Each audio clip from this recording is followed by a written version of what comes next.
Hola, ¿qué tal? Soy Rebeca Ramírez Hernández, una de las coordinadoras del Club de Lectura de la Caja Costarricense de Seguro Social.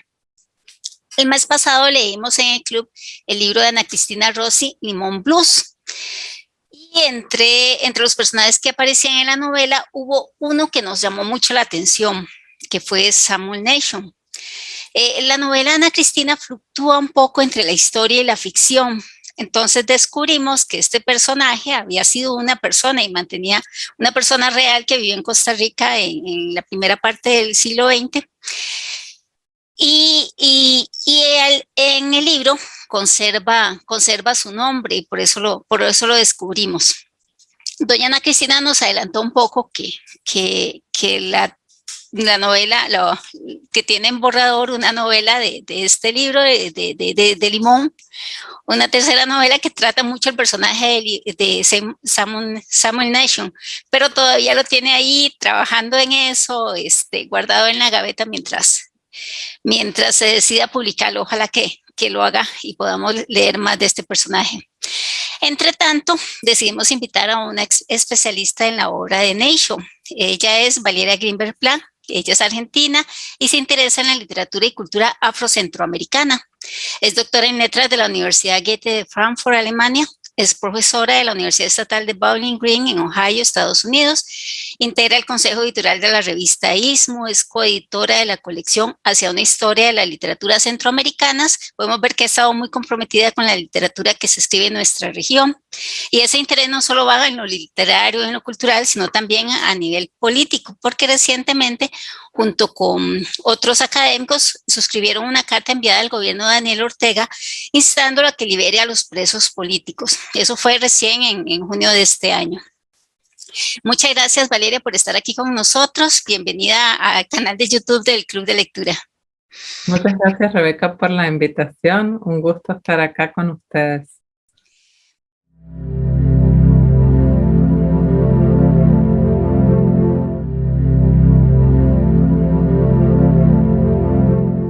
Vamos a empezar por el inicio. ¿De dónde nació ese interés por la literatura afrocentroamericana y cómo fue que descubrió a Samuel Nation? Sí, mi interés por la literatura afrocentroamericana parte en realidad de ir descubriendo la diversidad étnica, lingüística y cultural del Istmo en viajes a Costa Rica, a Nicaragua, a Panamá, pero también de leer escritores como Quince Duncan, que me descubren ese mundo que a primera vista tal vez no es tan visible. Y bueno, entonces a partir de ahí empieza mi fascinación y mi interés por aprender y entender por estas culturas afrocentroamericanas, que son muy diversas, no son todas iguales, ¿verdad? Y por Nation en particular, como a ustedes, es a través de Limón Blues de Ana Cristina Rossi que yo me entero de la existencia de este personaje, y hablando con Ana Cristina, también me entero de que los periódicos que Samuel Nation publicó en Limón en la primera mitad del siglo XX se conservan en la hemeroteca de la Biblioteca Nacional. Entonces, Ana Cristina y yo fuimos a la hemeroteca, yo creo que esto fue en el año 2007, y estuvimos digitalizando todas las notas editoriales escritas por Sam Nation y también escritas por otros intelectuales de la época, como Alderman Roden, y empezar a estudiarlas y empezar a leer sus textos. Entonces yo también entro a adentrarme en la vida cultural de Limón de la primera mitad del siglo, que era una vida como se ve en Limón Blues, muy activa, donde había clubes de lectura y logias, y también se publicaban periódicos a través de la obra de Ana Cristina Rossi. Tendría que aclarar que ella ha escrito también sobre esto, ella tiene publicadas. Ella tiene un artículo, ¿verdad?, que se llama, es un capítulo de un libro en realidad, El Caribe Perdido, en un libro editado en Alemania que se llama Literaturas Centroamericanas Hoy, y en ese volumen sobre las literaturas centroamericanas, ya ahí en el 2005, creo, publicó este primer artículo crítico hablando sobre esta literatura perdida entre comillas, porque existe, pero era desconocida por la mayor parte de la población en Costa Rica y en otros lugares. Y después ella vuelve a publicar. Justamente, Rebeca, usted mencionó que soy una de las coeditoras de la historia de esa colección de F&G Editores en Guatemala, que es la historia, se llama Hacia una historia de las literaturas centroamericanas, y justamente es este proyecto muy ambicioso, internacional, con muchos colaboradores en distintos países del Istmo Centroamericano y fuera del Istmo, y en el volumen que coedité con Ricardo Roque Valdovinos, un colega salvadoreño, que trabaja en la Universidad Centroamericana José Simeón Cañas. Ese volumen que nosotros coeditamos se enfoca justamente en la literatura de la primera mitad del siglo XX, sobre todo, se llama Tensiones de la Modernidad, y Ana Cristina Rossi escribió un capítulo para ese volumen que se llama El corazón del desarraigo, donde habla de esta literatura que ella descubre investigando para su novela. Y acá tengo, si les interesa, una cita de Ana Cristina de este texto, El corazón del desarraigo, publicado en Tensiones de la Modernidad, donde ella precisamente habla, ¿verdad?, de el origen de esta literatura escrita en inglés, publicada mayormente en semanarios, sí, en periódicos, pero que forma parte de una vida cultural muy, muy sofisticada, que ella quiere visibilizar y recuperar en su obra literaria. Y algo que nos llamó mucho la atención en la reunión, estuvo con nosotros doña Ana Cristina, y ella nos contaba un poco, y también viene aquí un poco ese proceso de investigación de ella, y ella insiste en eso, cómo quedó silenciada, porque se le daba más importancia a lo escrito en español, parecían desconocidos. Incluso había un periódico de esos en Limón que había una edición en español y una edición en inglés, entonces estaban como divorciadas, eran totalmente, era el mismo título, el mismo periódico, pero iban por caminos diferentes. Así es. Y este desconocimiento tiene un poco que ver con actitudes xenófobas y racistas en la época, donde desde la política, pero también intelectuales, como Carlos Luis Falla, si uno lee Mamita Yunay, si uno lee las obras de Gutiérrez, ya sea Cocorí o Puerto Limón, los afrodescendientes, específicamente jamaiquinos o de procedencia de las Indias Occidentales, que son retratados en estas obras, son retratados como analfabetos, como personas toscas, y hay también un racismo imperante en la sociedad. Eso en su momento. Y eso impide, ¿verdad?, la colaboración y el conocimiento. Pero eso no es solo así en esa época. Tarda mucho tiempo la sociedad costarricense en abrirse con respeto y con interés y con curiosidad a su propia diversidad lingüística, étnica y cultural. Y esto es algo interesante porque es algo que se da fuera de Costa Rica también. Hay una visión de América Latina como dividida en zonas según por qué país europeo fueron colonizadas. Entonces se piensa, bueno, las ex colonias francesas hablan francés y las que fueron colonias españolas hablan español. Y se asume una conciencia nacional y una cultura nacional en torno a esa lengua dominante colonial, sin entender que ha habido muchas otras migraciones y que también existe la presencia, por supuesto, de los pueblos indígenas que pese a haber sido colonizados han sobrevivido y han podido mantener sus lenguas y sus tradiciones culturales y su forma de pensar. Pero esto muchas veces ha sido ignorado o relativizada su importancia. Y les quería compartir, por ejemplo, una historia de la prensa en Iberoamérica, o sea, en un estudio, ¿verdad?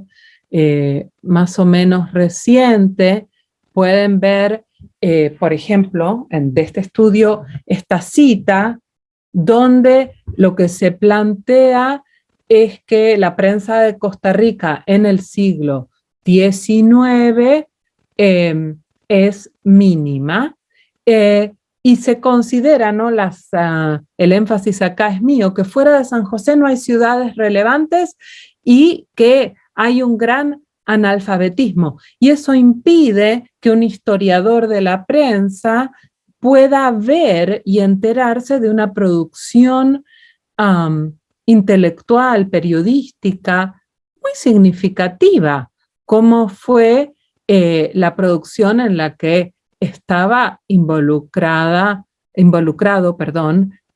Sam Nation. Entonces hay también una ceguera que no tiene que ver en particular con un momento histórico de Costa Rica, sino que se extiende más allá, diría yo. Yo creo que incluso no es sino hasta este siglo en que se ha empezado a ver de otra forma la herencia afroantillana en Costa Rica. Se modificó la constitución para hablar de que era pluricultural Costa Rica. Antes de eso no venía incluido en la constitución. Es ir tomando conciencia de eso. Yo recuerdo, yo soy de San José, de un pueblo de San José, era pueblo cuando yo crecí, era como el campo. No recuerdo haber tenido compañeros afrodescendientes y de pronto había esa sensación de verlo como el otro, como algo extraño, como algo ajeno a nosotros, más cuando hablaban en otra lengua. Es hasta ahora que estamos recuperando esa herencia. Así y es. Me parece que el texto de Ana Cristina Rossi fue el que dio el paso, en primer lugar, a darnos cuenta de cómo era Limón en esa época. Sobre todo porque la literatura, ¿no? La narrativa, ¿no? Como esta novela de Ana Cristina Rossi, llega a un público general. Porque la misma Ana Cristina Rossi ha publicado artículos académicos al respecto, pero en general la recepción, la difusión, ¿quién lee eso? Solo la gente que se dedica específicamente al estudio de la literatura o de la cultura. En cambio, una novela es de consumo masivo, y si es una novela tan bien escrita como esa, que además gusta mucho, pues aún más todavía. Y eso es algo fundamental, la capacidad que tiene la literatura, la ficción, de abrirnos otros mundos, de invitarnos a conocer una realidad que desconocemos, o incluso de mirar una realidad que conocemos o que creemos que conocemos con otros ojos, ¿verdad? Esa es la fuerza de la imaginación literaria. Entonces, Ana Cristina Rossi se vale de esta fuerza de la ficción literaria para abrirnos los ojos ante este mundo político y cultural de los afroantillanos afincados en Limón, como Sam Nation. Él publicó 3 periódicos y si quieren, no sé, le puedo contar un poquitito más sobre los periódicos que él publicó y un poco las ideas que él planteaba, ideas muy avanzadas. Hay gente que piensa, las ideas sobre la equidad de género son ideas modernas. Cuando nosotros miramos la sociedad de principios del siglo XX y decimos, pero había una injusticia o había discriminación, estamos aplicando nociones actuales a una sociedad que pensaba diferente. Y lo mismo se suele escuchar con respecto al racismo. No, pero antes era normal ser racista. Eso es una aberración. El racismo no fue normal en el siglo XX, ni en el XIX, ni en el XVIII, ni en ningún otro siglo. Y siempre hubo personas que pudieron ver eso y captar eso. Y claramente Sam Nation, Alderman Rhodes, Dolores Joseph, fueron todos intelectuales afroantillanos que emigraron a Costa Rica y que supieron usar la palabra escrita y la lengua que han heredado y que se transforma en su lengua materna, el inglés, digamos, de la colonia, porque ellos son sujetos coloniales británicos, ¿verdad? Y saben usar esa lengua y esa educación victoriana que recibieron para demandar sus derechos, para hablar del racismo. Y ahí nos damos cuenta de que las ideas de la justicia racial y del multilingüismo no son ideas necesariamente nuevas o modernas, son ideas que ya existían en su momento. Y como le contaba, y voy a compartir la pantalla, ahí está. Sam Nation publica 3 periódicos, o se involucra con 3 periódicos diferentes en Limón. El primero es The Times, que aparece un año, de junio de 1912 a junio de 1913. Y él se ve obligado a cerrar por presiones, él habla de eso en sus editoriales, las presiones que recibe. Él no dice exactamente de quién, pero se entiende, se sobreentiende que son de la United Fruit Company, ¿no? De la compañía bananera, y retorna de nuevo con un segundo periódico, The Searchlight, en 1929, y este es un periódico también de relativamente corta duración que se tiene que cerrar en 1931. Y después hay un impasse de varios años, y otro intelectual afroantillano, que es Alderman Rhodes, empieza a publicar The Atlantic Voice, La Voz del Atlántico, que es, Rebeca, el que usted mencionaba antes, que se publica ya de manera completamente bilingüe, y Nation empieza a encargarse de las notas editoriales, a ser el editor en jefe de este periódico a partir de 1935. Él antes simplemente es contribuyente, y Nation escribe hasta su muerte en 1942. Él muere en Limón, en Costa Rica, y seguro nos vamos a enterar más sobre su vida cuando Ana Cristina publique su próxima novela al respecto. Pero lo interesante es que él hasta su muerte publica en este periódico. Y algo que se puede ver en el cambio en los periódicos, que tienen muchas cosas en común, pero también algunas diferencias, es que The Times publica en inglés, The Searchlight empieza a incluir algunos artículos, algunos anuncios en español, y The Atlantic Voice ya es un periódico completamente bilingüe. Es decir, hay una sección en inglés y una sección en español. Y la sección en español no es una traducción de la sección escrita en inglés o al revés, sino que está escrita para un público diferente que evidentemente se interesa por diferentes cuestiones.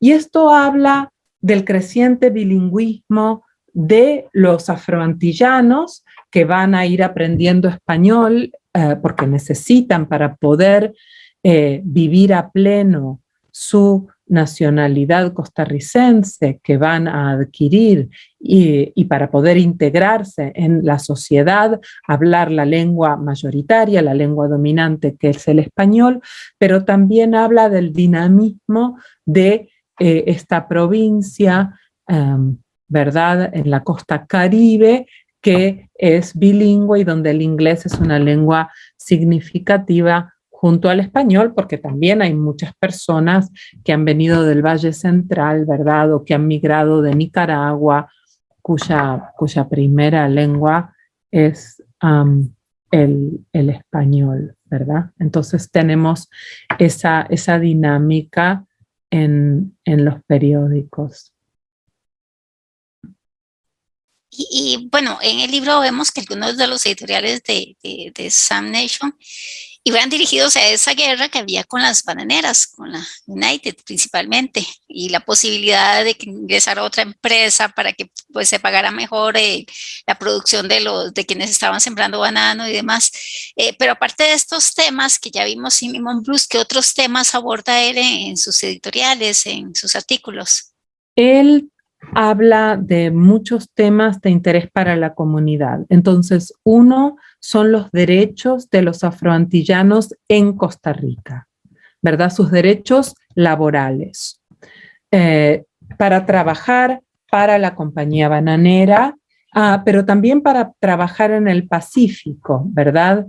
En 1929, que es cuando se empieza a publicar el segundo periódico que él saca, The Searchlight, no es casualidad que sea ese año, porque ese es el año en que la frutera se muda al Pacífico y la compañía bananera es una fuente de trabajo importantísima para muchos de los afroantillanos. Otro de los temas que le importan a Nation es el de los derechos de los afroantillanos,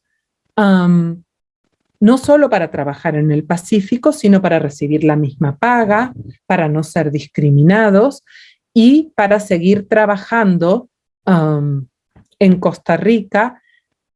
Esa es una parte importante. La otra parte importante son los derechos que ellos tienen como súbditos británicos. Y hay toda una serie de notas editoriales donde él lo que va a reclamar es la protección del cónsul británico o la falta de protección del cónsul británico. Dado que ellos tienen la ciudadanía británica, ellos esperan la protección de la corona. Otros, digamos que él trata de buscar, es realmente, ahí nos damos cuenta de las vicisitudes de una biografía realmente transnacional. Es decir, cuando uno pertenece a más de un espacio nacional y cultural, ¿verdad? Y él lucha por ambos derechos.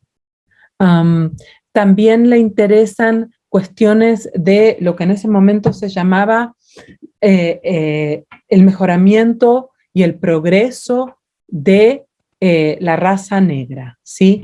Él está involucrado con el movimiento de Marcus Garvey y como muchos afroantillanos de la época, ligados o no a la United Negro Improvement Association, que es la asociación internacional fundada por Marcus Garvey, otro jamaiquino que también pasó, ¿verdad?, por Limón. Hay un interés muy fuerte puesto en la posibilidad de las personas negras de tener éxito en la vida, y el éxito se mide en términos de su éxito económico y por supuesto de sus derechos políticos y de su posibilidad de vivir su vida libremente, tener acceso a la propiedad, tener un buen trabajo, tener una buena paga. Y por supuesto, ellos ven este progreso económico y esta libertad política ligada a la educación. La educación es otro tema fundamental para Nation, ¿verdad? El hablar muy bien inglés, el cultivarse, el leer, el educarse, el estar informado y conectado con lo que pasa a un mundo al cual ellos pertenecen por su herencia británica, ¿verdad? Tienen una conexión con el resto de las ex colonias británicas y con lo que todavía hace Inglaterra. tiene una conexión importante con afrodescendientes en todo el mundo porque todos comparten su historia de esclavitud, sean afroamericanos, sean afroantillanos como él. Entonces, estar informado sobre lo que pasa, solidarizarse, comunicarse y crear a través del periódico una plataforma en la que expresar un ideario social, político y cultural es parte de sus intereses. Y si es de interés, puedo mostrar algunos de los artículos que él publicó, donde podemos ver algunos de los temas. Esto, lo que se ve acá es la primera página de The Times, este periódico que él empieza a publicar de 1912 a 1913, ¿verdad? Que se empieza publicando 3 veces por semana, pero se ve que eso no es rentable, no funciona, y se termina transformando en un semanario, ¿verdad? Que aparece una vez por semana, y acá se puede ver que Nation es el editor en jefe. Y esta es la portada del segundo periódico, de Le Monde Searchlight. Y acá es interesante, acá a la derecha, ¿verdad? Se puede ver el nombre de Nation y se puede ver en el subtítulo, ¿no? Dedicado a los intereses de la provincia de Limón y de Costa Rica en general, su idea de el periodismo como un servicio a la comunidad, preocupado por el bienestar social, cultural, político, económico de sus habitantes. Y acá es muy interesante. Sí, veía la comparación, las calles de San José. Ajá, claro, claro. Hay un interés más allá, no solo por lo que pasa en Limón, sino por lo que pasa en todo el país. Y algo muy interesante, se publica en esta primera plana del diario una carta de Carlos Amador que está publicada aquí abajo en español y se publica para el beneficio de los que son hablantes monolingües del inglés, una traducción al inglés. Entonces la carta aparece aquí abajo en español y acá arriba en inglés, y aquí yo la pongo un poco más grande en inglés para que se vea un poco mejor. Y ahí Carlos Amador habla del problema, ¿verdad?, con las bananeras, y cómo esto afecta a la comunidad y cómo la provincia de Limón necesita infraestructura, necesita inversión, y habla también de la importante labor que está haciendo Nation desde el periódico para abogar por el mejoramiento de Limón. Y entonces es interesante ver ya en The Searchlight, The Limón Searchlight, esta conciencia de que aunque hay personas todavía monolingües, hay personas bilingües y hay aliados como Carlos Amador que están apoyando a la comunidad. Esta solidaridad se expresa muy bien en esta edición del periódico y por eso quería compartirla.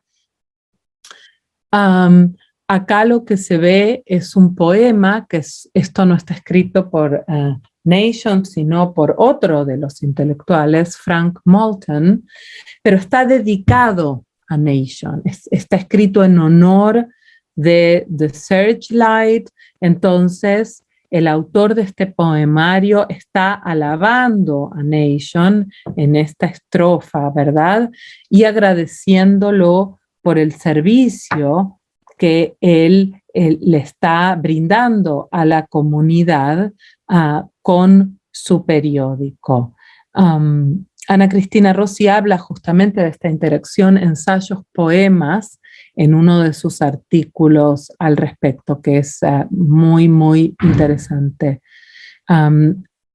Y esto es otro artículo de The Searchlight, escrito también por un colaborador. Es una carta de uno de los lectores que se llama O.F. Harrison, su nombre está aquí a la derecha, y habla de esto que mencionaba recién, de la importancia de que en ese momento la palabra que se usaba, hoy en inglés diríamos black people, ¿verdad? Como Black Lives Matter, ¿verdad? Pero la palabra que usaban en ese momento era negro, y entonces habla de la educación del negro, la educación de los negros. Y este articulista escribe al periódico para decir, por supuesto que es importante aprender filosofía clásica, por supuesto que es importante aprender sobre la cultura hebrea y la cultura griega y la cultura latina, donde muestra este orgullo por una educación occidental clásica como se practicaba en Europa. Pero al mismo tiempo, acá en esta última parte de su artículo, explica que hasta que los negros no aprendan sobre el racismo y no aprendan a desarrollar un orgullo por su raza y liberarse de la internalización de los prejuicios contra la cultura africana, vista desde un eurocentrismo, ¿verdad?, como inferior, nunca van a realmente a poder progresar. Entonces, que liberarse del racismo, decolonizar sus mentes, para decirlo en una terminología contemporánea, es parte de lo que Nation y los otros intelectuales están haciendo. Y esto aparece muy claro en este texto sobre la educación, que como comentaba antes es uno de los temas que a Nation le interesa. Entonces da lugar en su periódico a que esto aparezca. Lo que vemos acá es la primera edición, el primer ejemplar del último de los periódicos en el que publica Nation, que es La Voz del Atlántico. Se puede ver acá chiquito arriba el nombre en inglés, La Voz del Atlántico, y la editorial está escrita por Rowden, que fue el editor en jefe el primer tiempo, y podemos ver su nombre también arriba a la izquierda. Y voy a ampliar un poquito la nota editorial con la que él inaugura la publicación del periódico, donde él habla de la dificultad que han tenido para poder publicar un periódico por mucho tiempo, una dificultad que es sin duda económica y que tiene que ver también con presiones de la compañía bananera, del cónsul británico, porque no publiquen, pero él acá habla de su compromiso de darle una voz a los habitantes de la costa atlántica de Costa Rica, y se compromete a permanecer. Y de hecho este es el periódico que más tiempo logra ser publicado. Y también la idea que él tiene es como la de Nation, la del servicio a la comunidad. Ich dien significa yo sirvo en alemán. Y acá vemos cómo hacen gala siempre ellos de su alta educación, que va un poco en contra de el racismo, la xenofobia de la época. Esto es algo que otro investigador, un historiador costarricense que vive en Francia, Ronald Soto Quirós, señala, ¿verdad? De esta idea muy, muy arraigada de que la población negra era ignorante, y algo que claramente los periódicos desmienten, ¿verdad? Entonces es importante ver ese contraste. Acá vemos otra edición de The Atlantic Voice, y lo que me interesa resaltar de esta edición es esta nota que aparece en el centro de la página, y así empleada tal vez se puede leer mejor, donde precisamente se habla de la restricción impuesta a los afroantillanos para ir a trabajar al Pacífico. Ya estamos en 1934, que se empieza a publicar The Atlantic Voice, y Ronald Harpele, un historiador que ha trabajado sobre estas cuestiones, señala que no es una casualidad que The Atlantic Voice empiece a publicar en el 34, porque es la gran huelga bananera comunista. Samuel Nation está en contra de la huelga, no porque esté en contra de derechos para los trabajadores, pero porque está en contra del comunismo. Y de hecho, al final de la huelga, cuando uno de los acuerdos a los que se llega es que se prohíbe contratar a los afrodescendientes, ¿verdad? Entonces, lo cual para los afrodescendientes es una catástrofe, este impedimento de poder ir a trabajar en la zona del Pacífico. Acá se hace una referencia también a La Tribuna, un diario costarricense en el cual se habla en contra de los derechos de los afroantillanos y se habla de los afroantillanos como atrasados, como extranjeros que le están sacando el trabajo a los costarricenses. Y acá se ve cómo los afroantillanos leen la prensa en español, saben lo que se está argumentando y hablan de la afrenta que significa, ¿verdad?, que les prohíban trabajar por ser negros, básicamente. Acá voy a ampliar un poquito parte del artículo que habla sobre el derecho de moverse y el derecho a la movilidad que todas las personas tienen. Y paso a compartir una cita de Lara Putman, otra historiadora que estudió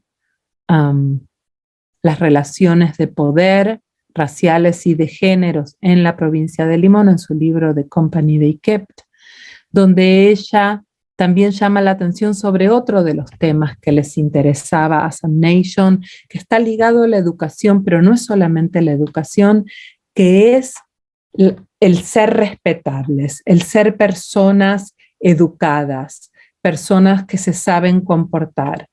Y ella considera que este énfasis de Nation y de los otros intelectuales asociados a los periódicos limonenses en el buen comportamiento, los buenos modales, el hablar bien, el no decir vulgaridades, no decir malas palabras, tiene que ver con ser conscientes de cómo se los ve como brutos o salvajes y cómo ellos quieren demostrar su alta civilización y su alta cultura británica, que es una manera, ¿verdad?, de mostrar que son más civilizados que quienes los acusan de salvajes.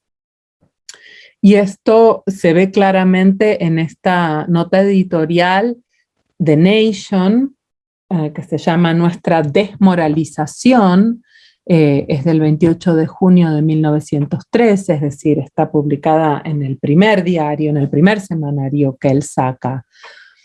Y él acá se escandaliza por el hecho de que se permita beber alcohol un domingo, algo que le parece que no va, ¿verdad?, con lo que uno debe hacer el domingo, que es dedicarlo a ir a la iglesia y a comportarse bien, de una manera respetable, respetando a las familias, a los niños.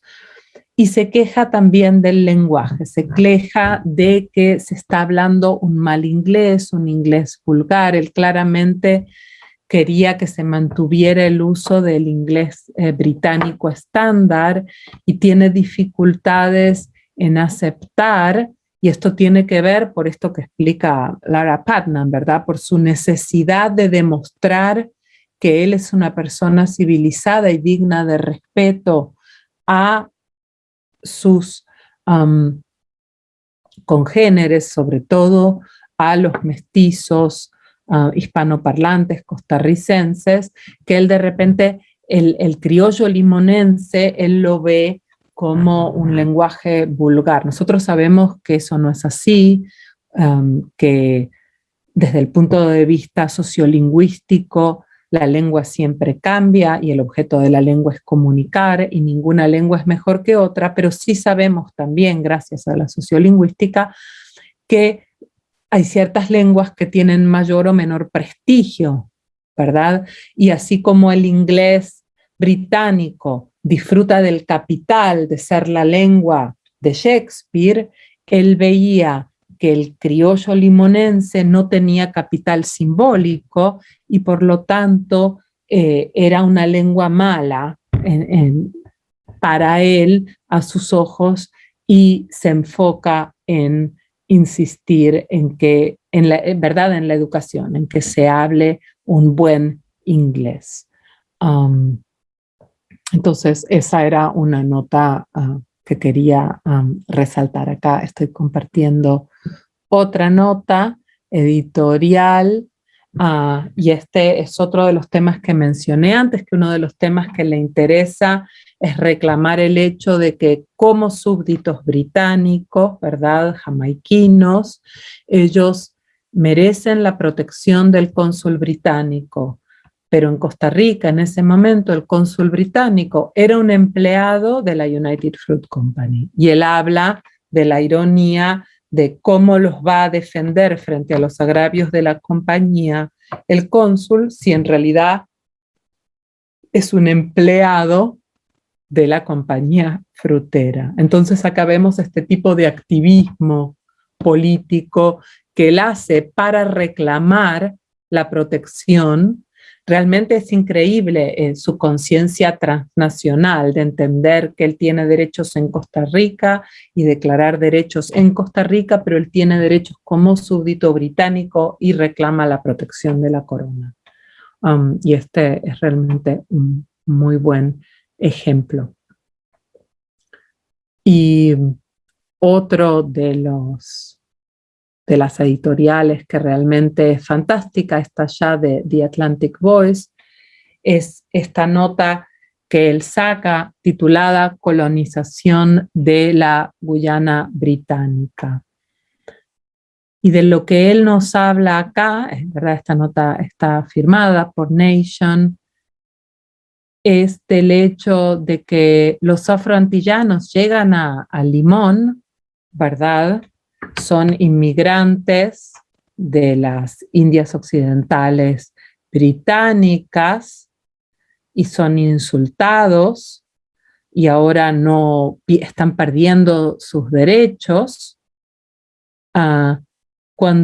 y son segregados, no se les permite entrar a la capital, cuando en realidad ellos fueron los que con su trabajo en las plantaciones bandaneras fueron los que hicieron próspera esa región. Entonces, hay mucho dolor en esa constatación, ¿verdad? ¿Cómo puede ser que la United Fruit Company, ahora que se llama la Compañía Bananera de Costa Rica, nos dice, Nation solo puede emplear 20% de afroantillanos cuando es esa misma compañía bananera la que los trajo y fue su trabajo la que permitió realmente el crecimiento y el desarrollo de la industria bananera y todo lo que eso le trajo a la provincia de Limón. Entonces, él dice, bueno, en realidad tal vez deberían ofrecernos a nosotros, los afrodescendientes, un lugar a donde irnos. Realmente el Reino Unido debería ocuparse, si en ningún lugar nos quieren, a los afrodescendientes, ofrézcanos un lugar a donde ir. la Guyana Británica. Ofrézcanos un lugar donde no vamos a ser discriminados. Y, perdón, entonces, esa idea, ¿verdad?, de que es posible demandar un lugar donde van a tener los mismos derechos que todos, ya que eso parece no ser posible.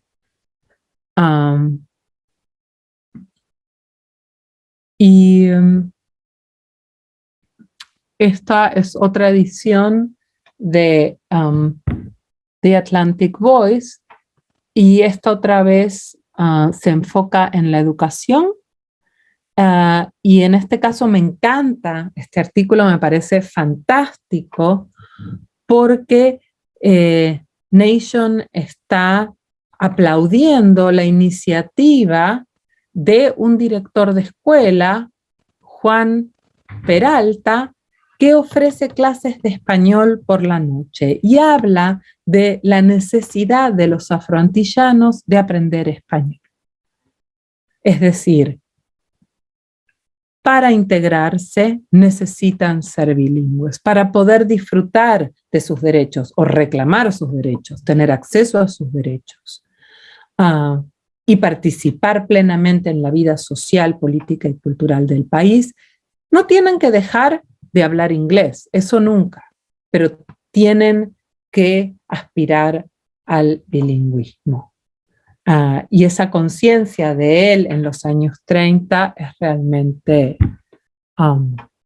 yo creo, fundamental para darse cuenta que sus ideas son realmente ideas de una persona bicultural y transnacional y altamente educada realmente. Me encantan las portadas de los periódicos, como a la par de un anuncio en español, el de la cerveza, o hablaba de Cieneguita Bridge. Entonces, es de pronto escuchar esos lugares en Limón que todavía se mantienen, pero desde la perspectiva desde esa otra perspectiva, desde los afrocostarricenses realmente, porque ya todos eran costarricenses. Claro que sí, claro aunque se hizo un poco difícil que se les diera la ciudadanía, ¿verdad? En un inicio, como lo vimos en luchar. Sí, en el libro de Diana Senior, que habla sobre un poco sobre todo ese proceso histórico. Valeria, muchísimas gracias. Me encantó esa posibilidad de ver las portadas, y yo sé que le va a gustar mucho a las personas que vean el video. Ojalá doña Ana Cristina por fin nos saque ese otro libro, porque estamos deseosos de leerlo, y se siga publicando. Sí. Se siga publicando más textos de esta provincia que históricamente ha sido olvidada en la parte económica, en la parte política y demás, y en la parte cultural, pero que estamos recuperando. Así es, y el trabajo de ustedes es importantísimo en esa recuperación. Muchas gracias. Yo en realidad todo lo que he aprendido de la provincia lo he aprendido en el club, sobre todo. Buenísimo. Si queda un segundo, ¿sí? Le muestro una última portada. Sí. De una de las notas de Nation, que habla justamente del dificultoso, arduo camino de lucha para obtener la ciudadanía costarricense al que se refería en esta nota, que se llama The Costa Rican Negro's Place in Costa Rica, y ¿no? el lugar de el negro costarricense en Costa Rica, y signo de pregunta, porque justamente en ese momento lo que él está viendo, Nation le manda esta nota a Rowden, está escrita en noviembre del 34, es decir, cuando él todavía no era el editor en jefe, pero colaboraba. Y entonces él está preocupadísimo por la discriminación, ¿verdad? Y dice, hay muchísimos negros en este país, altamente educados, ¿verdad? ¿Cómo se los puede segregar de esta manera.